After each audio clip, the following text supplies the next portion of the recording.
1 Coríntios, capítulo 11, verso 17. Nisto, porém, que vou dizer-vos, não vos louvo, porquanto vos ajuntais não para melhor, senão para pior. Porque, antes de tudo, ouço que, quando vos ajuntais na igreja, há entre vós divisões, e em parte creio. E até importa que haja entre vós heresias, para que os que são sinceros se manifestem entre vós, de sorte que, quando vos ajuntais num lugar, não é para comer a ceia do Senhor, porque comendo, cada um toma antecipadamente a sua própria ceia, e assim, um tem fome e o outro embriaga-se. Não tendes porventura casas para comer e beber? Ou desprezais a igreja de Deus e envergonhais os que nada têm? Que vos direi? Louvar-vos-ei? Nisto não vos louvo. Porque eu recebi do Senhor o que também vos ensinei, que o Senhor Jesus, na noite que foi traído, tomou o pão, e tendo dado graças, o partiu e disse: tomai, comei, isto é o meu corpo que é partido por vós. Fazei isto em memória de mim. Semelhantemente, também, depois de cear, tomou o cálice, dizendo: este cálice é o novo testamento no meu sangue. Fazei isto todas as vezes que beberdes em memória de mim. Porque todas as vezes que comerdes este pão e beberdes este cálice, anunciais a morte do Senhor até que venha. Portanto, qualquer que comer este pão ou beber o cálice do Senhor indignamente, será culpado do corpo e do sangue do Senhor. Examine-se, pois, o homem a si mesmo, e assim coma deste pão e beba deste cálice. Porque o que come e bebe indignamente, come e bebe para a sua própria condenação, não discernindo o corpo do Senhor. Por causa disso, há entre vós muitos fracos e doentes, e muitos que dormem.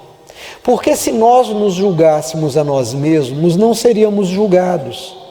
Mas quando somos julgados, somos repreendidos pelo Senhor para não sermos condenados com o mundo.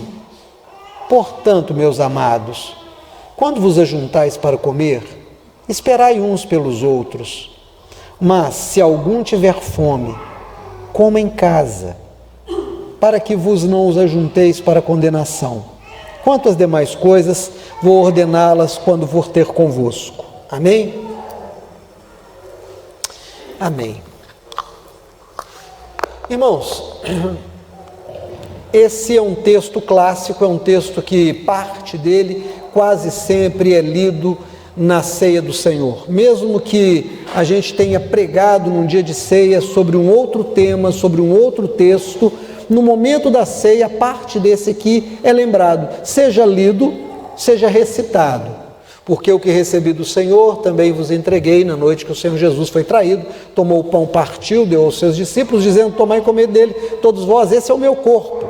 Por semelhante modo, depois de cear, tomou o cálice, deu graças e deu aos seus discípulos, dizendo: tomai e bebei dele todos vós, é o meu sangue, o sangue da nova e eterna aliança.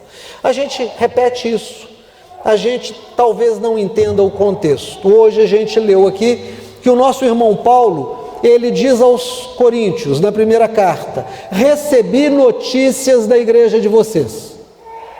Na primeira parte, até esse momento, ele elogiou a igreja. Ele expôs problemas, mas ele fez elogios. Ele disse que essa igreja era uma igreja completa, que não faltava os dons espirituais. Era uma igreja amorosa, era uma igreja que estava imbuída do desejo de ser fiel, embora comportasse problemas. E ele diz: mas eu ouvi a respeito de vocês que vocês têm uma cerimônia de ceia. Mas eu ouvi coisas que não são boas, que quando vocês se reúnem tem divisões. O meu texto especificamente fala de dissensões, panelinhas. Tem um grupo que come muito, se reúne para comer. É aquele grupo, irmãos, vocês já ouviram dizer que os evangélicos normalmente não bebem, mas comem muito? Vocês já ouviram?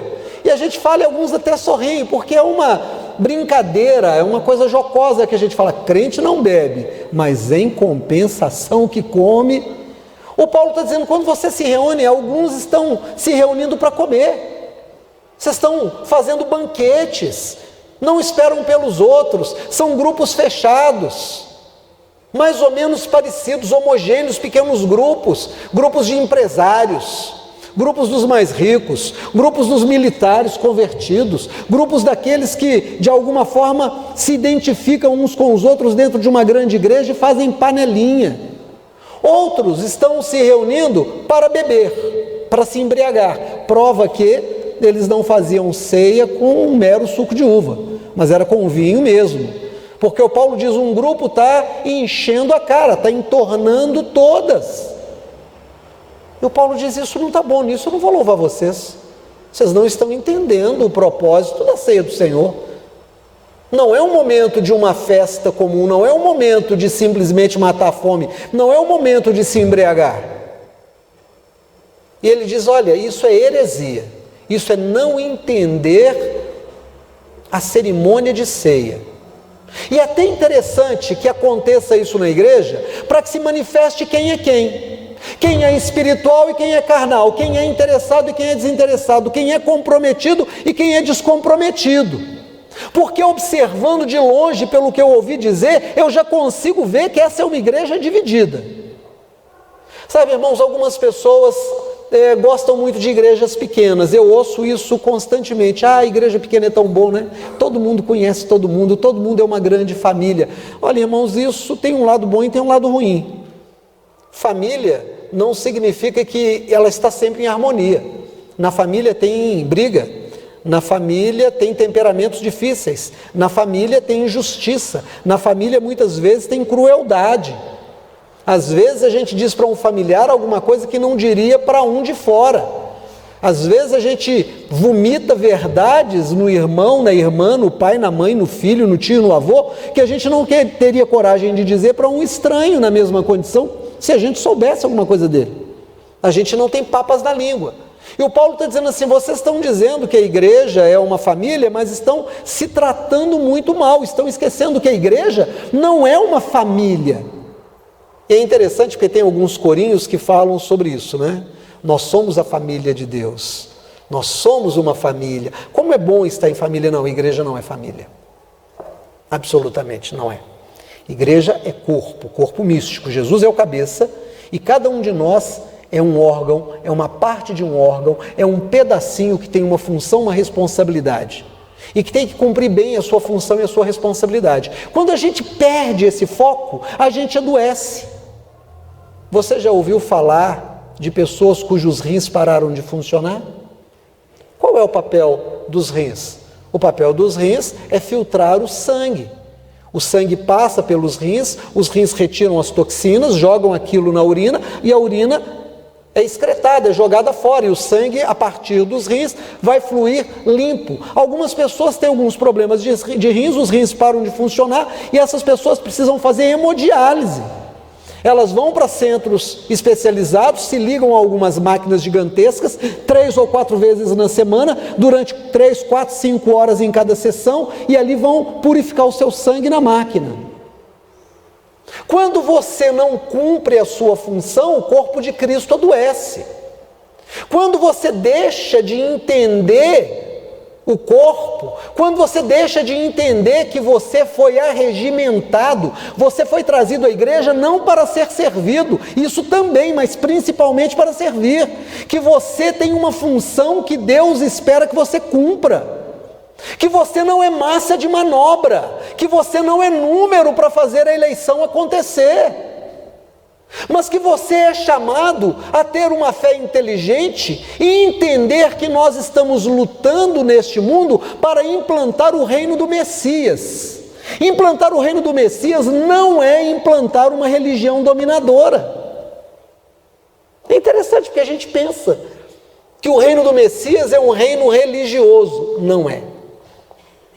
Sem querer chamar a atenção dos irmãos que não vêm à escola dominical, mas eu preciso falar, a escola dominical está muito boa, irmãos.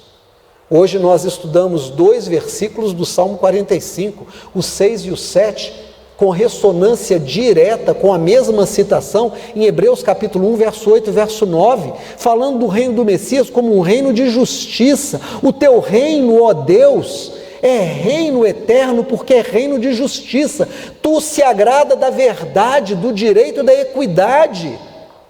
Então o reino do Messias, o reino do nosso Messias, que é Jesus, não é um reino religioso. O sonho de Deus não é ter uma hegemonia evangélica na terra. O sonho de Deus não é que todos os brasileiros sejam evangélicos, não é que o mundo inteiro seja evangélico, aliás.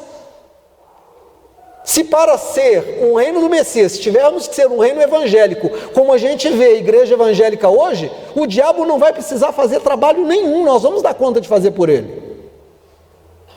Porque ou igreja cruel, ou igreja inautêntica, ou igreja que não assume o seu próprio papel de luz que ilumina e de sal que salga. Mas as pessoas estão cada vez mais interessadas em como vão seduzir Deus, como aprender o canto da sereia que vai fazer com que Deus lhes dê tudo de bom nesse mundo. Eu quero carro, e eu quero carro zero. E eu não quero popular, eu quero um carro, se possível, importado. Eu quero casa, mas eu não quero casa financiada. Eu quero uma casa grande, se possível, com piscina e sauna. Eu quero viajar todo ano, eu quero ter saúde perfeita, mas saúde perfeita só não basta. Eu quero ter beleza para sempre, eu quero estar linda, bonita, gostosa e maravilhosa até o final dos meus dias. Eu quero morrer linda, eu quero morrer lindo, eu quero morrer poderoso.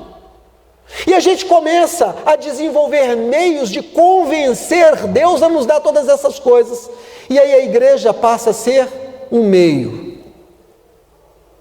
E não atende o propósito de Deus. O reino do Messias é um reino de justiça. O reino do Messias é um reino onde eu passo a ser aperfeiçoado. Aperfeiçoado significa eu estou cada dia no caminho de ser mais perfeito hoje do que fui ontem, na expectativa e na certeza de que caminhando nesse caminho amanhã estarei mais perfeito do que estou hoje. Não estarei completamente perfeito, porque a obra vai se realizar quando Jesus voltar, ela vai se completar quando Jesus voltar, mas daqui até lá, Deus espera que eu esteja melhor. Mas estar melhor só não basta, eu preciso ser melhor na vida do meu próximo. E a grande pergunta é: quem é o meu próximo? Alguém ouvindo já a esse respeito, num discurso de Jesus, fez a pergunta, meio sem jeito, porque foi pego, e disse: Senhor, mas quem é o meu próximo? Jesus diz: quem é o seu próximo? É aquele que precisa de você. E quando a gente não entende a nossa posição no corpo de Cristo, três coisas acontecem: a gente enfraquece, a gente adoece e a gente morre. Paulo, nesse texto, ele fala assim: e muitos de vocês na igreja de Corinto, por não discernirem o corpo, tomam a ceia do Senhor de forma indigna. Não discernindo o corpo, trazem para vocês problemas sérios. Por causa disso, há entre vocês muitos fracos, muitos doentes e muitos que já dormem. Irmãos, é interessante, não é? Porque essa afirmativa traz consigo o seu contrário como verdade. Se eu estou discernindo o meu papel no corpo, se eu entendo que Deus quer me usar na igreja e no mundo para implantar um reino de justiça, e o reino de justiça não é levar a minha ideologia religiosa, não é fazer proselitismo, não é convencer o outro a ser religioso da minha religião, mas é ser justo e viver numa sociedade justa. E justiça é equidade, não é à toa que o Salmo 45 em Hebreus vai dizer a respeito do reino de Jesus: o teu reino, ó Deus, é reino de justiça e reino de equidade. Equidade, equilíbrio. Eu tenho que estar imbuído de uma obrigação de fazer esse mundo cada vez melhor. Eu não posso me prender no meu egoísmo, eu preciso me doar ao outro. Então Paulo diz: tem um retrato terrível da igreja de vocês. Vocês se reúnem para se embriagar, para encher a cara, para comer demais, e deixam aqueles que não têm os mesmos recursos de lado. Igreja de panelinha não atende o desejo de Deus. Igreja dividida não atende o desejo de Deus. Igreja onde um não considera o outro, não atende o desejo de Deus. É preciso então que a gente entenda o nosso papel no corpo de Cristo. Qual é o meu papel no corpo de Cristo? E aí Paulo vai dizer: eu recebi do Senhor o que também vos entreguei. Na noite que foi traído, o Senhor Jesus tomou o pão e partiu. Por que Jesus partiu o pão? O texto diz: para dar aos seus discípulos. Irmãos, o que um precisa, o outro precisa. O que um precisa, o outro precisa. O que um recebe, o outro deve receber. É tão interessante porque o Evangelho fala que Jesus, em dado momento, chegou e disse assim: o vosso Pai Celestial, o seu Deus, manda o seu sol sobre o justo, mas manda o mesmo sol para o ímpio. Para o bom, a chuva, e para o mal, a chuva. Porque Ele sabe que todos precisam. Você sabia que a natureza na qual nós estamos inseridos é capaz de sustentar a todos de forma igual? Mas nós não estamos preocupados com equidade, nós não estamos preocupados com uma justiça comum a todos. Nós estamos na república do tudo para mim, dane-se o resto. Nós estamos vivendo uma teologia de prosperidade para mim, eu vou buscar para mim, mas o outro não. O meu filho vai estudar numa escola boa, o filho do outro, ele que cuide. Eu preciso ter o meu plano de saúde, eu preciso resolver o meu problema. Se o outro não pode, tadinho, Deus é Deus de todos, eu vou cuidar de mim. Paulo diz: não é assim. Eu recebi do Senhor e passei para vocês. O Senhor Jesus tomou o pão, partiu e disse: esse é o meu corpo que é partido por vós.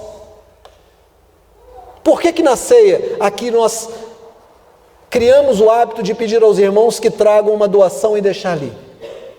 Para que, se alguém precisa na igreja, nós possamos suprir essa necessidade. Porque aquele que pode dividir, multiplica na vida do outro. E aquele que precisa, recebe de Deus pela mão do outro. Isso é a ceia do Senhor. É a ceia onde eu reconheço o outro como parte de mim mesmo, sem o rótulo de família. Somos família e não precisamos fazer propaganda de família. Somos igreja, somos corpo. E Jesus é o cabeça. Então Paulo vai dizer: quando vocês se reunirem para tomar a ceia do Senhor, examine-se cada um a si mesmo. O Evangelho tem te transformado numa pessoa melhor? O seu temperamento ainda é um temperamento ruim? Você ainda é uma pessoa descontrolada? O Evangelho não está tendo efeito na sua vida. Você ainda é uma pessoa egoísta? O Evangelho não está tendo eficácia na sua vida. Você ainda é uma pessoa com muitos medos? Deixa eu te contar uma coisa, em nome de Jesus: não há nenhuma garantia nesse mundo. Não há garantia de que você não vai se acidentar, não há garantia de que você não vai adoecer, não há garantia de que você vai continuar suprindo todas as suas necessidades com o seu trabalho, não há garantia sequer de que você vai ter o seu trabalho. Mas Deus garante, Deus não garante isso. O que Deus garante é que Ele vai implantar um reino de justiça. O que Deus garante é que, se você esperar nele, Ele te ressuscitará de entre os mortos. O que Deus garante é que Ele perdoa os seus pecados e espera que você perdoe os outros. E é tão engraçado como é que eu vejo as pessoas na igreja empedernidas, endurecidas, intratáveis, irretratáveis. A palavra perdão passa longe. A palavra tolerância passa longe. Se você contraria alguém, esse alguém rompe, divide. E a palavra rompimento, divisão, vem de diabolos, vem de diabo, aquele que divide. Paulo está dizendo isso. Ouço a respeito da igreja de Corinto que há entre vocês divisões que começam com panelinhas, que começam com uma diferença econômica, aquele é mais pobre, fica lá, e nós somos os mais ricos, vamos ficar aqui. Paulo diz: isso não é bom. Isso não é bom. Examine-se, pois, o homem a si mesmo, e assim coma do pão e beba do vinho. Pois quem come e bebe indignamente, não discernindo isto que eu estou dizendo, come e bebe o seu próprio julgamento, a sua própria condenação. E por causa disso há entre vós muitos fracos. Sabe o que é um fraco? Fraco é aquele que não se apruma na vida. Fraco é aquele que não acha o seu próprio caminho. Fraco é aquele que não consegue a sua própria independência. Fraco é aquele que tem medo de tudo e qualquer coisa. Fraco é aquele que não dá conta do que lhe é colocado no caminho. Sabe quem é forte? Forte não é quem fica rico. Forte é quem dá conta da tarefa que lhe foi colocada. O apóstolo Paulo, e eu gosto muito desse versículo, hoje eu conversava com meu filho e o citei. Paulo diz: terminei a carreira. Antes ele diz: combati o bom combate. Então tem uma carreira, tem uma missão, completei a minha missão, entendi qual é a minha missão. Qual é a sua missão? Qual é a sua missão? Para que você vem à igreja? Qual que é o seu papel na igreja? Qual que é o seu papel no evangelho? Qual que é o seu papel no corpo? Se o fígado para de funcionar, ele não metaboliza o que você come e bebe. Se o rim não funciona, não filtra o sangue. Qual é o seu papel? E aí você diz: eu não vou à igreja. Ah, eu não tenho ministério, eu não quero me envolver. Eu quero igreja pequena, porque igreja grande dá muito trabalho. Ah, eu não quero mais igreja pequena, eu quero igreja grande, porque lá ninguém me conhece. Você ainda não foi alcançado pelo evangelho. Você não sabe qual é o seu lugar, você não sabe qual é a carreira proposta para você. E diante dessas falsas garantias que a teologia moderna nos dá, Deus é contigo e você nunca vai ser abatido. Irmãos, às vezes nós somos abatidos. Às vezes a gente cai, vai lá na lona, vai lá no chão, perde tudo. A nossa esperança é que nós temos um Deus que em algum momento leva a mão e nos levanta. Mas às vezes a gente vai no chão. Às vezes a gente perde todo o dinheiro da gente. Às vezes a gente perde parte do dinheiro da gente. Às vezes a gente perde a saúde da gente. Às vezes a gente perde alguém que a gente ama. Às vezes a gente perde a gente mesmo. E aí a gente pergunta: cadê Deus? Deus não está vendo? Deus está vendo, mas Deus está esperando que você entenda qual é o seu papel no corpo. O meu papel no corpo, Senhor, é dar testemunho de que eu espero o teu reino de paz ser implantado. E até lá eu vou lutar por um reino de justiça e de equidade. Hoje na escola dominical nós contextualizamos o Salmo 45 e Hebreus capítulo 1, nesses versículos que eu citei. Nós começamos a pensar o nosso papel de 2018, final de 2018 para agora, meio de 2019. É tão interessante ver como é que algumas pessoas foram iludidas pelo canto da sereia. Vocês sabem o que é o canto da sereia? Vocês se lembram de Ulisses? Ulisses, aquele que queria ouvir o canto da sereia. Mas qual é o problema com o canto da sereia? Ele seduz. E os marinheiros, ouvindo o canto da sereia, seduzidos, pulavam nas águas, morriam afogados e as sereias tomavam os corpos. Então a expressão canto da sereia é aquilo que tira você da sua razão e te leva à morte. É tão interessante porque eu citei hoje de manhã parte de uma mensagem que eu preguei alguns meses atrás, que eu falei de um alemão chamado Otto Adolf Eichmann, que era um homem absolutamente comum, um intendente, um administrativo, mas que se torna um oficial nazista e que manda centenas, milhares de judeus para a morte em Auschwitz. Matou muitas pessoas, crianças, velhos, homens, mulheres, mas ele era um homem bom, não era uma pessoa ruim. Era alguém que chegava em casa à noite, depois de um dia de trabalho, entre aspas, esse era o trabalho dele, beijava as crianças, puxava a orelha de quem tinha feito bagunça, dava um beijo na esposa e fazia suas orações e ia dormir. Quando a guerra acaba em 45, ele foge para a Argentina. 10 anos depois, 55, o Mossad, o serviço secreto israelense, o acha na Argentina com nome falso, o sequestra, o leva para Jerusalém e lá ele é julgado. Repórteres do mundo inteiro vão para lá, inclusive Hannah Arendt, que vai cunhar uma expressão chamada banalidade do mal. E Hannah diz que todo mundo esperava que viesse um homem terrível, um homem feio, uma espécie de ogro, uma espécie de Shurek do mal, um Darth Vader nazista. Mas quem é que aparece? Aparece um homem franzino, de óculos, meio calvo, cabelo penteado, um terno, uma expressão de bom vizinho, de homem bom. E durante todo o julgamento ele disse: eu não fiz nada de errado, eu só cumpri a minha obrigação, eu só fiz a minha obrigação, eu não matei ninguém, eu nunca matei uma pessoa. As pessoas ouviram e ficaram pasmas e disseram: você matou centenas, milhares de pessoas, você punha nos vagões de trem e mandava para Auschwitz, Ele disse: eu não, eu recebia ordens, eu só executava. Só isso, só isso. Ele era religioso, mas uma religião emburrecida, uma religião que não dizia para ele qual era a função dele no corpo. Ele tomava a comunhão, ele comia da hóstia, ele bebia do vinho, mas ele não era transformado pela religião. Paulo diz: olha, sabe qual é o lugar dessa pessoa? Ser fraco, adoecer e morrer. Diante de Deus, essa pessoa está longe da luz, está nas trevas, embora ache que seja uma pessoa boa.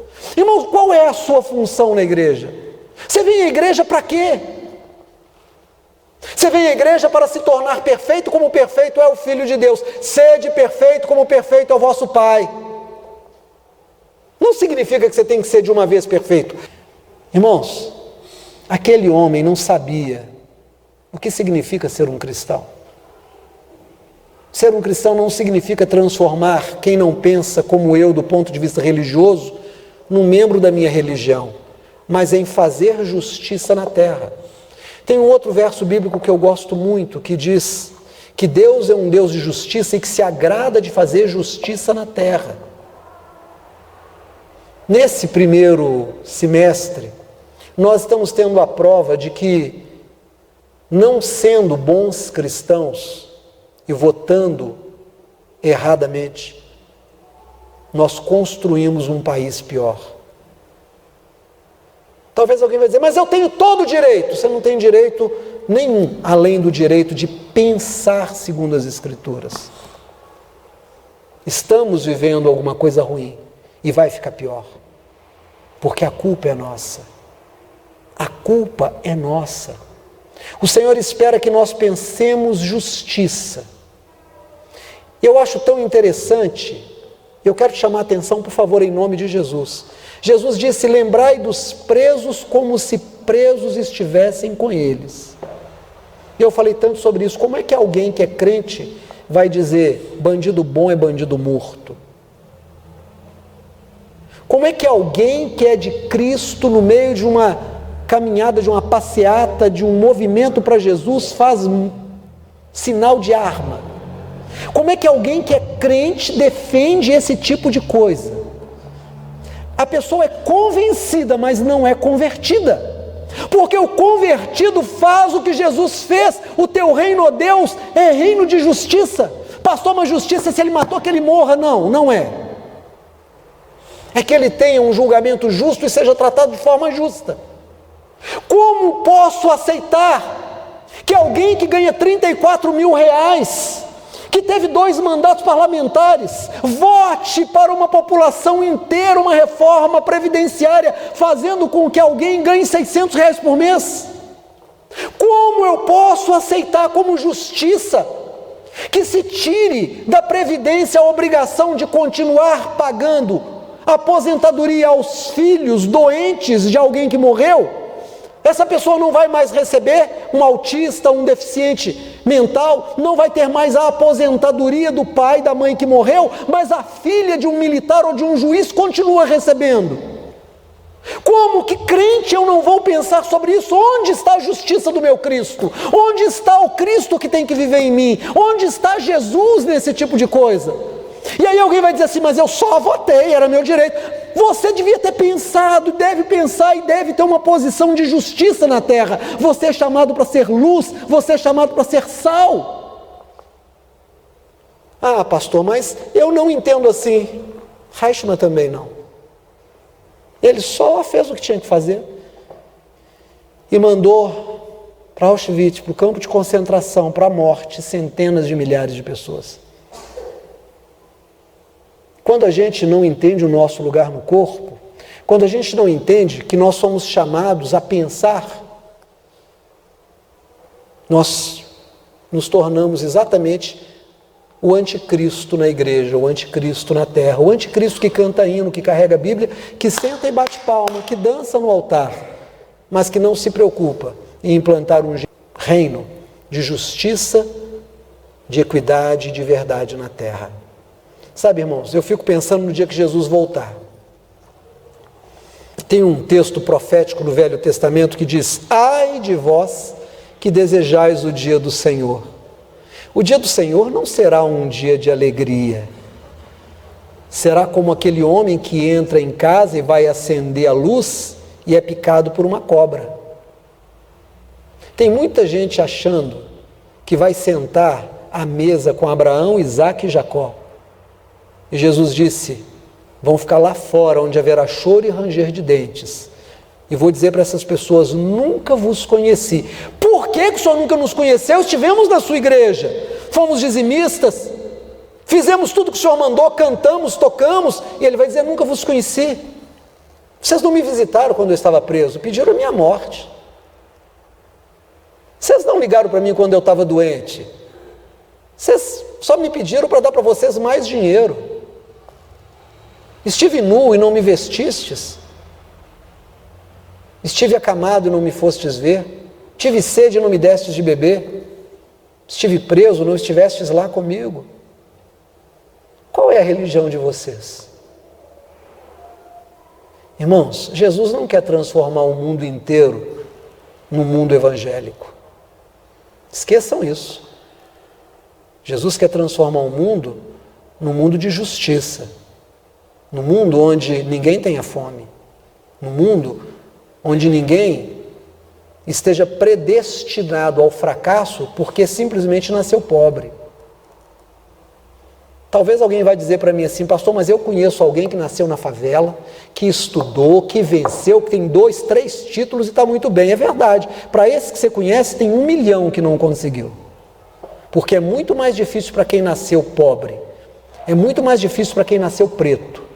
É muito mais difícil para quem nasceu e viveu na periferia alcançar um lugar nesse mundo do que quem nasceu numa família muito bem estruturada, branquinho e com dinheiro.